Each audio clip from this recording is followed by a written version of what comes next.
بسم اللہ الرحمن الرحیم۔ رمضان المبارک کی دعاؤں میں اہم ترین دعا میں بار بار یہ سکھلایا گیا ہے، بلکہ دو دعاؤں میں بھی خاص طور پر، یا علی یا عظیم یا غفور یا رحیم انت رب العظیم الذی لیس کمثلہ شیء وهو السمیع البصیر وهذا شهر عظمته وكرمته وشرفته وفضلته على الشهود وهو الشهر الذي فرضت صيامه علي وهو شهر رمضان الذي انزلت فيه القرآن هدى للناس وبينات من الهدى والفرقان جعلت فيه ليلة القدر وجعلتها خيرا من الف شهر فیا ذا المن ولا یمن علیہ۔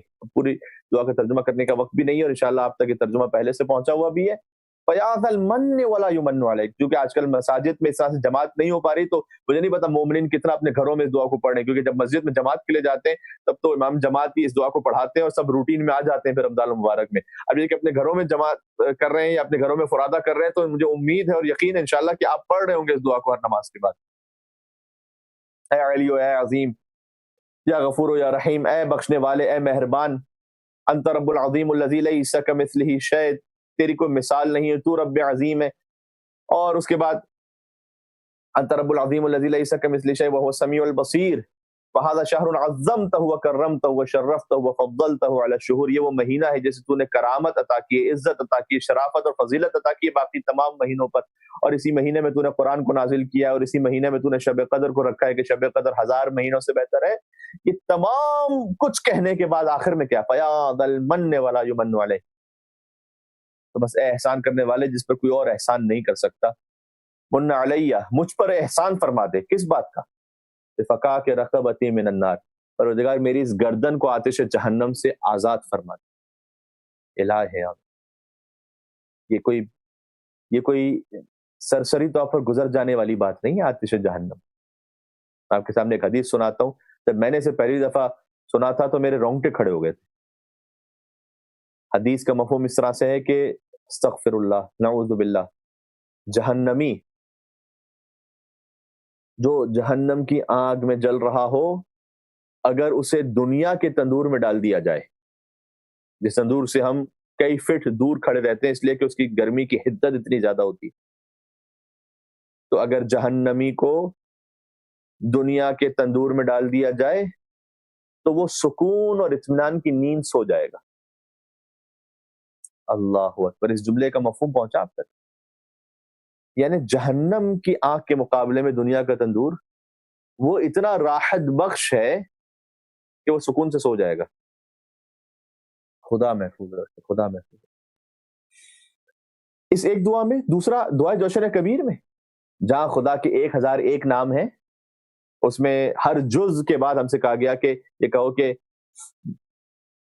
پروردگار سبحانک یا لا الہ الا انت الغوث الغوث خلصنا من النار یا رب، سبحانک یا لا الہ، پروردگار تو پاک اور منزہ ہے ہر عیب سے، لا الہ الا انت الغوث الغوث، اے پروردگار فریاد ہے فریاد، خلصنا من النار یا رب، پروردگار آتش جہنم سے بچا لے۔ دعائے مجیر 13، 14، 15 رمضان کو پڑھی جانے والی دعا، اجرنا من النار یا رب، پروردگار جہنم کی آنکھ سے پناہ عنایت فرما دے۔ تو ہے نا اتنا بڑا خطرہ جب بھی بار بار دعاؤں میں یہ ہم سے کہا جا رہا ہے کہ اس دعا کو مانگو۔ خلصنا من النار یا رب، دعائے جوشن کبیر جس میں ہم تسبیح گھما رہے ہوتے ہیں، دعائے جوشن کبیر فقط تسبیح گھمانے کے لیے نہیں ہے، وہ ہماری تقدیر اور زندگی گھمانے کے لیے۔ ٹھیک ہے وہ سیرہ بزرگان رہا ہے کہ آپ تسبیح گھمائیے، اسے پانی تبرک کا بنائیے، پی لیجیے، اس میں کوئی حرج نہیں، میں نہیں کہہ رہا کہ وہ غلط ہے، آپ کرنا چاہیں تو کر لیجیے، لیکن دعائے جوشن کبیر میں خدا کے 1001 نام ہے، اس میں ذرا غور و فکر تو کیجئے، کیا یعنی یا انیس الذاکرین، سبحان اللہ۔ مجھے ایک مصری رائٹر کا ایک دفعہ میں نے ایک جگہ لکھا ہوا دیکھا تھا کہ میں بہت زیادہ پریشان تھا اپنی زندگی میں، اور بہت ڈپریشن میں تھا، فیملی ایشوز بھی تھے اور میرے فائنینشیل ایشوز تھے، اور میں بہت ایسا لگ رہا تھا کہ میرے سوسائڈل تھاٹس آ رہی تھی مجھے، کہ میرے پاس کچھ شیعہ کتابیں تھیں، اس میں سے میں نے کوئی ایک کتاب نکالی اور غالباً شاید مفاتیح الجنان ہی تھی، حالانکہ ہیں وہ سنی رائٹر، کہتے ہیں میں نے ویسے ہی کھولا مفاتیح الجنان کو مثلاً، اور اتفاق سے ایک دعا کا ایک حصہ، ایک جملہ میرے ایسے سامنے آیا کہ جس نے میری زندگی کو بدل کے رکھ دیا، اور وہ جملہ تھا یا انیس اللہ انیس اللہ، اے پروردگار تو اس وقت انسان کا مددگار ہوتا ہے جب کوئی کسی کا مددگار نہیں ہوتا۔ سبحان اللہ۔ کہتے ہیں بس اس ایک جملے میں میری ایسی ہمت اور ڈھارس بندھا دی. تو کہنے کا مقصد ہے دعا جشن کبیر ہمیں منقلب کرنے کے لیے خلصنا من النار یا رب. زیارت دعائے عرفہ میں پروردگار امام حسین علیہ السلام کہتے ہیں پروردگار اگر یہ جو کچھ میں نے مانگا ہے وہ تو نے سب دے دیا لیکن یہ دعا نہ پوری ہوئی تو گویا میں نے کوئی فائدہ ہی حاصل نہیں کیا, اور اگر تو نے مجھے کچھ نہ دیا اور اس دعا کو قبول کر لیا تو گویا میں نے کوئی نقصان نہیں کیا. اور پھر ہم سے یعنی ہمیں سمجھانے اور سکھلانے کے لیے پروردگار تو مجھے آتش جہنم سے بچا لے. بس زیادہ اس پہ میں بہت زیادہ طول میں نہیں جانا چاہتا. ویسے ہی لوگ کہیں گے کہ مولانا آپ تو فضائل پڑھتے تھے, آپ مولا کا ذکر کرتے تھے, آپ یہاں پر اتنی ڈرانے والی باتیں کر رہے ہیں. تو جناب علی اچھی بات ہے, بشیر و نذیرہ, حضور بھی بشارت بھی دیتے تھے, خوشخبری بھی سناتے تھے اور ڈراتے بھی تھے. تو یہ دونوں کام میں علماء کی برکت سے جو کچھ میں نے امامہ پہنا ہوا ہے اپنے سر پر تو مجھ پر ضروری اور واجب ہے اور فرض ہے کہ میں دونوں چیزیں آپ تک اسی طریقے سے پہنچاؤں. ہاں یہ ضرور ہے کہ پھر جو آسرا ہے امیر المومنین علی بن ابی طالب علیہ السلام سے وہ سب سے بڑھ کر ہے. علی قسیم الجنت والنار, علی جنت و جہنم کو تقسیم کرنے والے ہیں انشاءاللہ. تو جب وہاں وہ تقسیم فرمائیں گے تو انشاءاللہ ضرور نظر کرم فرمائیں گے انشاءاللہ سے. مولا کائنات کی شفاعت کو حاصل کرنے کے لیے مل کے بابا سے بلند اور صلوات بھیجے محمد والے محمد. اللہم صلی علی محمد وآل محمد. بس گفتگو اختتام تک پہنچاتا ہوں اور اس سورہ کو میں مکمل کر لیتا ہوں, فقط کم سے کم ترجمے کی حد تک ہی صحیح.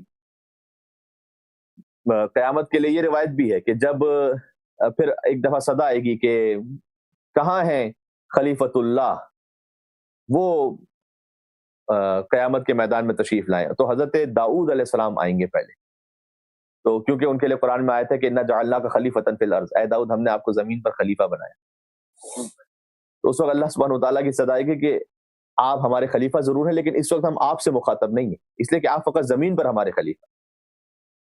سبحان اللہ. ہم چاہتے ہیں کہ وہ خلیفۃ اللہ آئیں کہ جو زمین و آسمان ہر مقام پر ہمارے خلیفہ ہیں, اور علی بن ابی طالب علیہ السلام تشریف لائیں گے. اور پھر خدا کا حکم ہوگا کہ آپ لے کر جائیے جو آپ کے محبین ہیں انہیں اپنے ساتھ جنت کی طرف لے کر جائیے. یہاں تک کہ جب امیر المومنین جانے لگیں گے تو جو کچھ اور افراد ہوں گے ان کے مرید بھی ان سے آ کر کہیں گے کہ آپ بھی تو ہمیں کہیں لے کے جائیے. یہ روایت کے جملے جو میں آپ سنا رہا ہوں کہ آپ بھی تو ہماری مدد فرمائیے. تو اس وقت سورہ بقرہ کی آیت ہے کہ عجیب آیت نمبر 186 فرمایا کہ تبرأ الذین اتبعوا من الذین اتبعوا. اس وقت وہ کیفیت ہوگی کہ جو اتباع کرنے والے ہیں یعنی یہ سارے مریدین جو ماننے والے تھے ان سے براءت اختیار کر لیں گے جن کا اتباع یہ کر رہے تھے, وہ سب ان سے براءت اختیار کر لیں گے. براءت کا لفظ ہے, براءت سے ہی تبرہ ہے. یعنی اس کا اگر میں بڑا ٹیکنیکل ترجمہ کروں تو استبرأ الذین اتبعوا من الذین اتبعوا, کہ جن کا اتباع کیا جا رہا تھا وہ تبرہ کر لیں گے ان لوگوں سے یا ان لوگوں پر جو ان کا اتباع کر رہے تھے. تو ہم تو عزیزان گرامی یہی تو کہہ رہے ہیں کہ دنیا میں تبرہ کر لیجیے ان لوگوں پر ورنہ آخرت پر وہ آپ پر تبرہ کریں گے. تو بہتر ہے کہ دنیا میں تبرہ کر لیجیے انہی شرعی حدود اور قیود کا خیال کرتے ہوئے تاکہ آخرت میں وہ آپ پہ تبرہ نہ کریں. اور پھر آگے آیت کہتی ہے وراء العذاب, جبکہ وہ عذاب کو دیکھ رہے ہوں گے وہ تقطعت بہم الاسباب, اور اسباب اس دن ٹوٹ جائیں گے. تو سہارا ہے بہرحال انشاءاللہ مولا کائنات کا. میں آیتوں کو پڑھ دیتا ہوں اور مکمل کر دیتا ہوں. کلا بل تکذبون بالدین, کم سے کم تاکہ یہ ایک ہو جائے کہ تیسرے دن ہمارا سورہ انفطار کا کم سے کم کی ریڈنگ مکمل ہو گئی, چونکہ کل شب وفات حضرت خدیجہ سلام اللہ علیہا ہے اور ہمیں اس حوالے سے گفتگو بھی کرنی ہے, اور کل انشاءاللہ سورہ ضحیٰ پہ بات کریں گے. پھر انشاءاللہ کوشش کریں گے کہ 2 دن سورہ ضحیٰ پر بات ہو جائے اور 2 سورہ کم سے کم 5 دنوں میں مکمل کر پائیں. تو ہمیں یہ اچھا لگتا ہے کہ جب سورہ شروع کیا ہے تو ترجمے کی حد تک کم سے کم اسے مکمل کیا جائے. کلا بل تکذبون بالدین, اے انسان تجھے کس چیز نے مغرور کر دیا اپنے کریم پروردگار کے سامنے. پھر کلا نہیں بلکہ تم تو قیامت کے دن کو مانتے ہی نہیں تھے.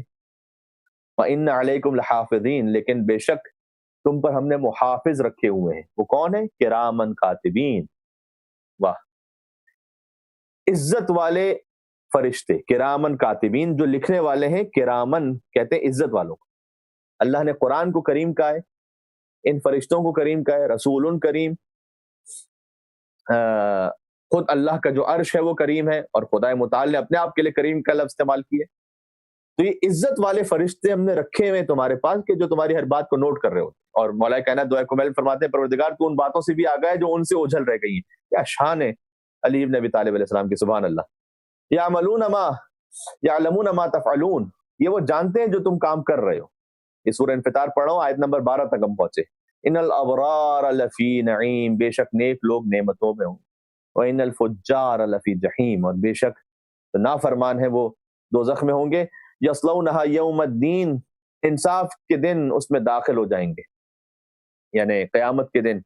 وما هم عنها بغائبین، اور اس سے کہیں فرار کی وہ جگہ نہیں پائیں گے. لا يمكن الفرار من حکومتک وما ادراک ما یوم الدین، اور تمہیں کیا معلوم کہ قیامت کا دن کیا ہے. ثم ما ادراک ما یوم الدین، اور پھر تجھے کیا معلوم کہ قیامت کا دن کیا ہے. یوم لا تملک نفس لنفس شیئا، جس دن کوئی کسی اور کے لیے کچھ نہیں کر پائے گا. والامر یومئذ للہ، اور اس دن اللہ ہی کا حکم ہوگا. یہ سورہ انفطار یہاں تک آ کے مکمل ہوا. اللہ کا شکر ہے کہ ہمیں توفیق عنایت ہوئی، اور یہ مہلت کے ایام ہے، ابھی ہمیں مہلت ملی ہوئی ہے. ایک بڑی دلچسپ سے ایک روایت ہے. مولا کائنات ایک جنازے میں شریک تھے. مولا کے نام پر ایک اور صلوات بھیجیں. اللہم صلی علی محمد وعلی محمد. اللهم صل على محمد وآل محمد.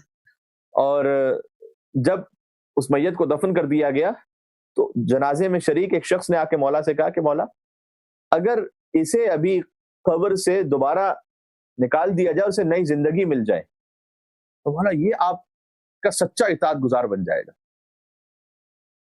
مولا نے کہا کیوں؟ کہ اس لیے کہ مولا یہ دیکھ چکا ہے نا، جو ہمارے نگاہوں میں غیب ہے وہ یہ دیکھ چکا ہے. تو اسے پتا ہے کہ ملک الموت کیسے آتا ہے، اس وقت کے کیا مرحلے ہوتے ہیں، غسل و کفن میں کیا تکلیفیں ہوتی ہیں، پھر قبرستان کی منزلوں کی کیا کیفیت ہے جب انسان کو قبر میں لٹایا جاتا ہے. یعنی کتنی روایات ہیں ایسے بعض افراد کے لیے البتہ کہ جیسے کہ آسمان سے کسی کو زمین پر پھینک دیا جائے ویسے ایک مردے کو محسوس ہوتا ہے کہ جیسے قبر میں اتارا جا رہا ہے. اور پھر اس سے جب سوال و جواب شروع ہوتے ہیں اور پھر قبر کی تاریکی اور یہ سب کچھ، تو مولا یہ دیکھ چکا ہے ابھی سب کچھ. تو اگر اسے نئی زندگی مل جائے تو یہ آپ کا مکمل اطاعت گزار بندہ بن جائے گا. بڑا لطیف جواب دیا مولا نے، بلا تشبیہ. مولا نے اس کے شانے پر ہاتھ رکھ کے کہا کہ یہی بات تو کیوں نہیں سوچتا اپنے آپ کے لیے؟ سبحان اللہ. یعنی اس کے لیے تو کہہ رہا ہے کہ مولا اگر اسے موقع مل جائے تو یہ نیک بندہ بن جائے گا. تو مولا یہ کہنا چاہ رہے تھے کہ تجھے تو موقع ملا ہوا ہے نا، یہی بات تو اپنے آپ کے لیے کیوں نہیں سوچتا؟ سبحان اللہ. تو اس وقت ہمیں مہلت ملی ہوئی ہے، اور مجھے یقین ہے کہ آپ گھروں میں ذکر مولا کائنات سے یقیناً محظوظ ہو رہے ہوں گے، اور انشاءاللہ العزیز یہ نصیحت میں بھی اس پر عمل کر سکوں اور ہم سب تک یہ باتیں پہنچ سکیں. میں اختتام کی طرف آہستہ آہستہ جاؤں گا. چاہتا یہ تھا کہ تھوڑا سا اس پر بھی میں بات کر لوں کہ واقعاً مولا کائنات کا ذکر ہی سہارا ہے، اور جہاں علی کا ذکر ہو جائے تو حدیث میں آیا ہے، حدیث ہے، یہ کوئی شاعری نہیں ہے. فرمایا کہ جب زبان سے ذکر علی کرو تو اللہ زبان سے کیے ہوئے گناہوں کو معاف کر دیتا ہے. کانوں سے ذکر علی ابن ابی طالب علیہ السلام سنو تو اللہ کانوں سے کیے ہوئے گناہوں کو معاف کر دیتا ہے. البتہ وہ جو حقوق الناس ہے وہ ادا کرنے پڑیں گے. میں اپنے ماں باپ کا، بہن بھائیوں کا، کزنز کا، رشتہ داروں کا، دوستوں کا قرض ہڑپ کر کے بیٹھا ہوا ہوں، مال غصب کر کے بیٹھا ہوا ہوں، پتہ نہیں پوری مارکیٹ سے ہر ایک کو دھوکہ دے کر غائب ہو چکا. اس کے بعد میں کہوں ذکر علی کروں گا اور میں سب کچھ معاف کروا لوں گا. رہی زار گرامی، اس طرح سے نا انصافی نہ کیجیے. یہ آپ خود جانتے ہیں کہ ایسا نہیں ہو سکتا. اگر مولا چاہے تو کیوں نہیں ہو سکتا، لیکن انہوں نے بھی ایک انصاف کا نظام رکھا ہوا. تو جو حقوق الناس ہیں انہیں ادا کرنے، حقوق اللہ اگر قضا ہو گئے تو انہیں ادا کرنے. لیکن مولا کائنات کا ذکر سہارا یہ ہے کہ جب یہ جو گناہ ہو جاتے ہیں نہ گہانی، مطلب اس میں نہ چاہتے ہوئے ہو جاتے ہیں، کبھی خواہشات نفس غالب آ جاتی ہو جاتے ہیں، تو مولا کائنات کا ذکر زبان سے اگر کوئی ذکر کرے اللہ زبان کے گناہوں کو معاف کر دیتا ہے. فرمایا کہ اگر ہاتھوں سے لکھو مولا کائنات کی کسی فضیلت کو، میں آپ سے ضرور ریکویسٹ کروں گا، نوجوان اپنی کوئی ڈائری بناتے ہیں کچھ، اس میں مولا کائنات کے فضائل کی کوئی حدیث لکھ لیں. اس لیے کہ حدیث میں آیا ہے کہ جب تک وہ فضائل کی حدیث لکھی رہے اللہ فرشتوں سے کہتا ہے کہ اس کے لیے استغفار کرتے رہو، اس لیے کہ اس نے میرے علی کے فضائل میں ایک حدیث لکھی ہے. سبحان اللہ. آیت اللہ اراکی کا واقعہ ملتا ہے کہ ان کی قبر پر ایک عالم دین آتے تھے اور خاص طریقے سے آ کر ادب اور احترام کرتے تھے، اور ان سے پوچھا گیا کہ آپ کیوں اتنا خاص آیت اللہ اراکی کا احترام کرتے ہیں؟ تو انہوں نے کہا کہ اس لیے کہ ان سے میں نے فضیلت علی کی ایک ایسی حدیث سنی تھی کہ جو اس سے پہلے مجھے معلوم نہیں تھی، اس لیے میں ہمیشہ آتا ہوں ان کی قبر فاتحہ پڑھتا ہوں۔ اس بندے کا احسان ہے مجھ پر کہ اس نے مولا کائنات کی مجھے فضیلت کی ایسی حدیث سنائی ہے جو میں نے نہیں سنی تھی۔ سبحان اللہ۔ تو یہ ذکر اپنی زندگیوں کو بدلنے کے لیے